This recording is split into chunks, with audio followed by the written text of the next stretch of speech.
আসসালামু আলাইকুম সম্মানিত দর্শক, আজকে আপনাদের সামনে যে ঘাসটি নিয়ে কথা বলবো এটি সেই ইন্দোনেশিয়ান স্মার্ট নেপিয়ার ঘাস। দর্শক, এখানে দেখেন গাছগুলো এখন যেহেতু শীতকাল চলছে, শীতকালীন সময়ে এই ঘাস কেমন হয় তার একটি ভিডিও কিংবা নমুনা আপনাদের সামনে সরাসরি দেখালাম।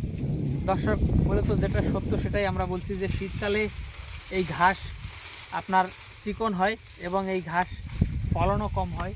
শুধু এই ঘাস নয়, শীতকালে আপনারা জানেন সব ধরনের ঘাসই কিন্তু ফলন কম হয়। সেটা জারা বলেন, পাকচন বলেন, লাল পাকচন বলেন, বা তাইওয়ান বলেন, জাঞ্জিবারা বলেন, বা গুয়াতিমালা বলেন, বা এলিফ্যান্ট হাইব্রিড বলেন, সব ঘাসই কিন্তু শীতকালে কম হয় ফলন বা প্রোডাকশন।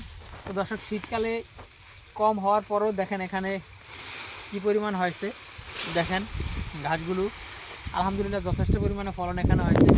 দিকটাতে যদি আপনাদেরকে একটু দেখানো হয় বা এই দিকটাতেও যদি দেখানো হয়, দেখেন যে আসলে কি পরিমাণ এই ঘাসে ফলন হয়েছে।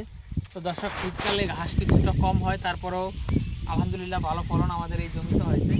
তো দর্শক শ্রোতা, আপনারা এই ইন্দোনেশিয়ান স্মার্ট নেপিয়ার ঘাস আমাদের কাছ থেকে এই ঘাসের কাটিং সংগ্রহ করতে পারেন।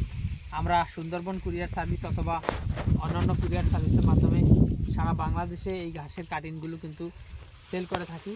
তো দর্শক, সেক্ষেত্রে আপনি আপনার যে কোনো খামার ভিত্তিক পরামর্শের জন্য অথবা আপনার যে কোনো ঘাসের কাটিংয়ের জন্য আপনি আমাদের স্ক্রিনে দেওয়া নম্বরে আমাদের সাথে যোগাযোগ করলে আমরা সারা বাংলাদেশে ক্যাশ অন ডেলিভারিতে কুরিয়ার সার্ভিসের মাধ্যমে এই ঘাসের কাটিংগুলো আপনাদের ঠিকানায় পাঠিয়ে দিতে পারবো।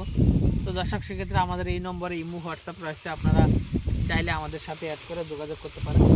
দর্শক, আজকে ভিডিওটি এখানে শেষ করব। সকলকে অসংখ্য ধন্যবাদ।